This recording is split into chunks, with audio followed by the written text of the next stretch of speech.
Hey everyone, today I want to share with you something I'm extremely excited about in this box. I'm always looking for new ways to add awesome details to my builds, and I've been doing a lot of work designing custom stickers lately. Some of them good, some of them not so good.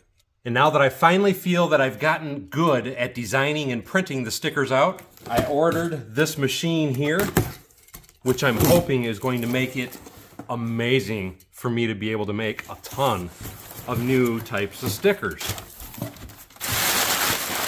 After we get all this paper and all the goodies out, look what we have. The first thing I have, this is a tacky sheet. This sheet is what I'm going to put my sticker sheets on, so that way I can feed it into this brother cutting machine. This is the Scan and Cut DX SDX85S. And I'm going to be trying to use some of the sheets that I've already printed out that aren't so good, just to do some experimental cutting on it. The box is actually quite larger than I expected. I have a feeling this machine's gonna be a lot larger than I expected. But again, like I said, I'm like beyond excited to get this thing open, dig in, and let's play around a little. Oh, and look at that. It even came with the sticky sheet, so I have one as a spare. Let's get this guy out and let's get it set up. Look, it comes with instructions. Who wants to read those though? With everything all nice and unpacked, let's turn the machine on. Let's get our paper ready. We have to peel that off. And we're going to feed this sheet, and this is a tacky sheet, in with that edge. We want the arrow pointing into the machine. Okay, now what we're going to do is we are going to let's take this one first.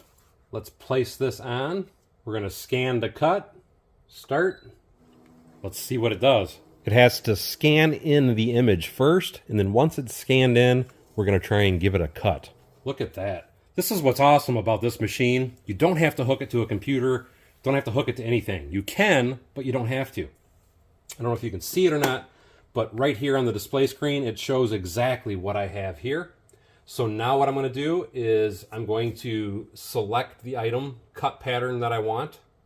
We're selecting the data where it's going to be saved. We're going to hit start.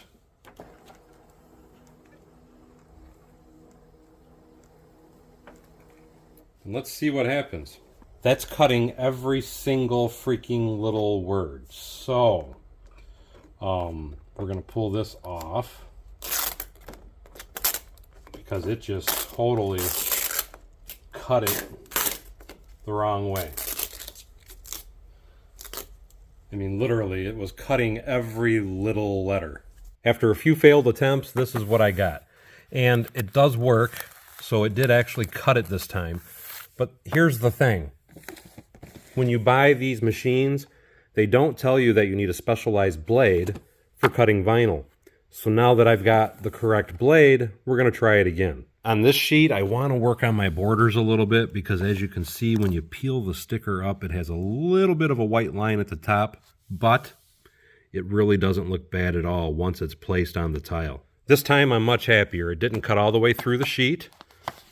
This one it didn't cut all the way through either, but it did leave a lot of nasty scoring on the back. There's still a little bit of scoring on the back of this one, but nowhere near as bad as this one. And this time, the sticker comes right up, no problem. Now, my goal is to start making stickers like this and selling them on my website. So when I design buildings like this with a predetermined sticker on it, I can actually sell it along with the instructions so you guys can make an exact copy of what I'm building. So wish me luck, and I will try and do some videos here in the future on how you can do all this process yourself as well.